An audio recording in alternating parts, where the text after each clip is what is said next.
أعوذ بالله السميع العليم من الشيطان الرجيم.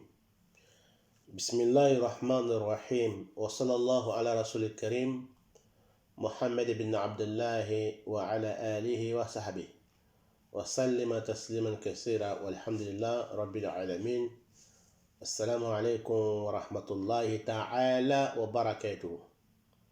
Chers frères et sœurs en islam, nous vous saluons avec le meilleur des salutations, qui est salam de l'islam. Nous demandons à Allah subhanahu wa ta'ala de nous protéger contre les satans lapidés. Nous demandons à Allah subhanahu wa ta'ala de nous faciliter la prière, salut et paix sur le prophète Mohammed, ainsi que sa famille et ses nobles disciples, et tous ceux qui vont les suivre jusqu'au jour de la résurrection. Chers frères et sœurs en islam, nous sommes en face de vous aujourd'hui, pour une fois, avec notre chaîne Conseil-moi, la leçon numéro 16 du conseil numéro 16. Nous continuons toujours avec hadith venant d'Ibn Abbas radiallahu ta'ala anhuma, que le prophète Mohammed sallallahu alayhi wa sallam nous a dit. Un jour, il était derrière le prophète Mohammed et le prophète Mohammed sallallahu alayhi wa sallam lui a dit: ô jeune homme, préserve Allah et Allah te préservera. Nous avons parlé de ça. Donc nous sommes aujourd'hui avec le conseil suivant, dans les mêmes hadiths venant de Ibn Abbas radiallahu anhuma, qu'Allah l'agrée et son père, qui nous dit que le prophète Mohammed sallallahu alayhi wa sallam dit: wa iza sa'alta fas'alullah. Le prophète Mohammed, salut paix soit sur lui, a dit à Ibn Abbas, quand il le conseillait: Allah le Tout-Puissant, il est miséricorde d'Allah subhanahu wa ta'ala, il est omnipotent, il est omniscient. Il dit à Ibn Abbas: ô jeune homme, si tu veux demander quelque chose à quiconque, il faut demander qu'à Allah subhanahu wa ta'ala. Demande qu'à Allah subhanahu wa ta'ala tout ce que tu veux demander, tout ce que tu veux avoir comme bien dans ce bas monde et l'au-delà. Demande qu'à Allah subhanahu wa ta'ala. Allah subhanahu wa ta'ala te suffit comme un demandeur. Chers frères et sœurs en islam, voilà pourquoi le prophète Mohammed sallallahu alayhi wa sallam dit dans un autre hadith que Allah subhanahu wa ta'ala le Tout-Puissant descend chaque jour, chaque nuit, au premier ciel de ce monde d'ici-bas. Et Allah subhanahu wa ta'ala, quand il descend dans le ciel chaque jour, dans le ciel du monde d'ici-bas, ici, Allah subhanahu wa ta'ala, il dit, il s'adresse aux serviteurs qui sont en train d'adorer Allah subhanahu wa ta'ala dans la nuit. Il dit, Allah subhanahu wa ta'ala, qui m'appelle, je lui répondrai. Et qui m'implore, je lui viendrai au secours. Et qui me demande, je lui donnerai au retour. Allah subhanahu wa ta'ala répète cela jusqu'à ce que l'aube apparaisse.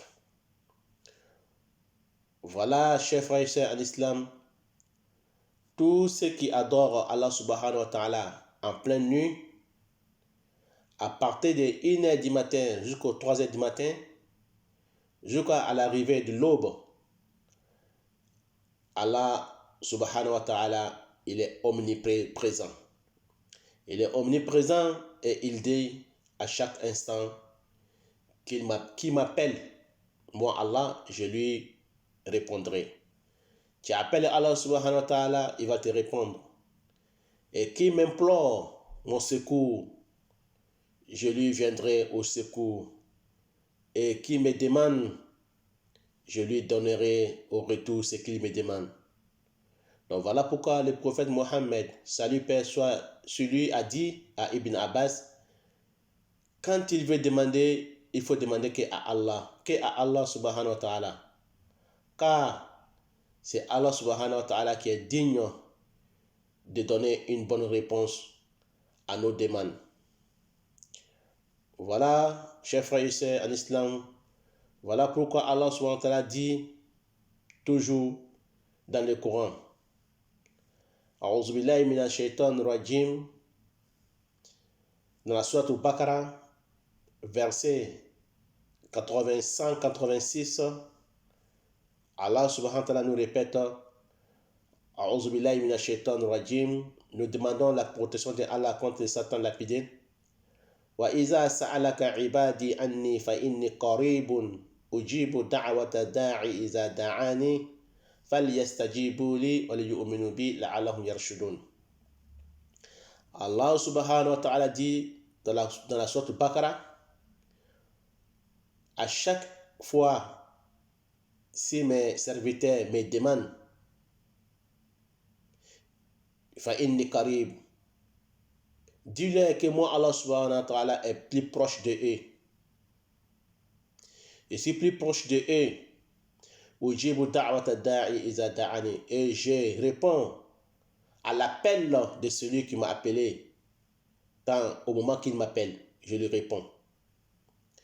En condition, falyastajibu li, qu'il me répond d'abord, wa liyu'minu bi, et qu'il croit à moi, Allah subhanahu wa ta'ala, la'allahum yarshudun, ils seront guidés, ils seront les bien guidés.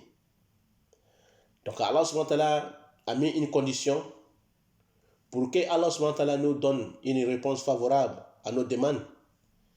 Allah dit, falyastajibu li, à nous, les serviteurs, de répondre à Allah subhanahu wa ta'ala d'abord et de le croire, de croire à Allah subhanahu wa ta'ala que Allah il existe et son paradis existe, l'enfer existe et les anges existent. Donc à nous de répondre à Allah subhanahu wa ta'ala sans l'associer. Après cela, Allah dit, il va nous répondre et on sera les bien guidés. Chers frères et sœurs en islam, les versets se trouvent dans la sourate Baqarah, verset 186. Oh chers frères et sœurs en islam, sachant que Allah subhanahu wa ta'ala, c'est lui le Tout-Puissant qui répond à tous nos besoins. Et voilà pourquoi il a dit à chaque moment, mes serviteurs me demandent après moi. S'ils demandent après moi, dis-leur, je suis plus proche de eux.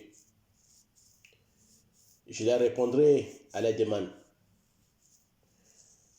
Allah subhanahu wa ta'ala, il dit, quand ils me demandent, je leur donnerai une bonne réponse. Chers frères et sœurs en islam. Le prophète Mohammed sallam dit encore, trois incantations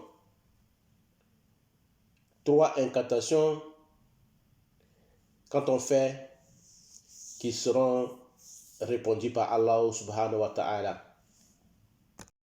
Donc il dit, il y a trois incantations, c'est-à-dire trois bénédictions ou trois appels ou trois doigts ne seront pas vains, ne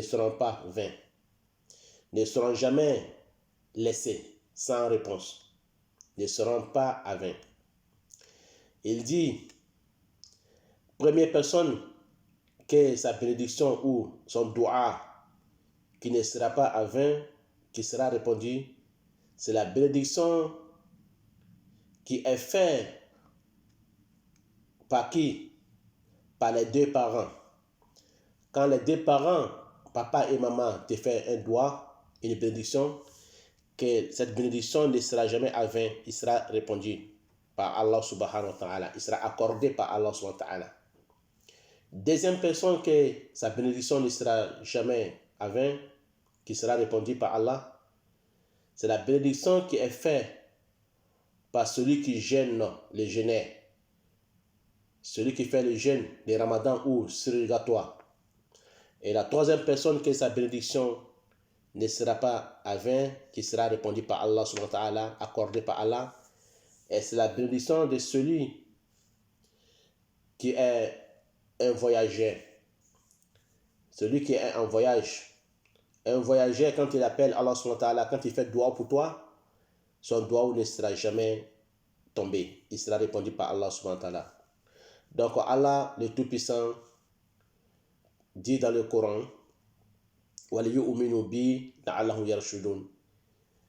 en condition qu'il me croit et qu'il me répond, ils seront les bien guidés. Chers frères et sœurs à l'islam, voilà ce que je pouvais vous dire aujourd'hui, à moi et à vous, comme un conseil de notre leçon, 16e leçon du conseil-moi. Qu'Allah fasse que ce soit bonheur pour moi et pour vous, qu'Allah nous guide sur le bon chemin. Voilà le conseil que le prophète Mohammed a donné à Ibn Abbas. Ces conseils-là nous concernent tous. Si tu demandes à Allah subhanahu wa ta'ala. N'allez pas chez les marabouts, chez les féticheurs, chez les magiciens. Soyez dignes d'adoration pour Allah subhanahu wa ta'ala. Confiez-vous à Allah subhanahu wa ta'ala. Car ces marabouts et ces féticheurs et ces magiciens ne peuvent rien faire si ce n'est pas la volonté de Allah subhanahu wa ta'ala. Voilà pourquoi quand ils demandent à Allah subhanahu wa ta'ala. C'est Allah subhanahu wa ta'ala qui est digne de réponse. Wallahu a'lam. Wassalamu alaikum wa rahmatullahi wa barakatuh. On se retrouve, Inch'Allah ta'ala, à notre 17e leçon, 17e conseil sur la chaîne Conseil-moi. Wa ila liqa.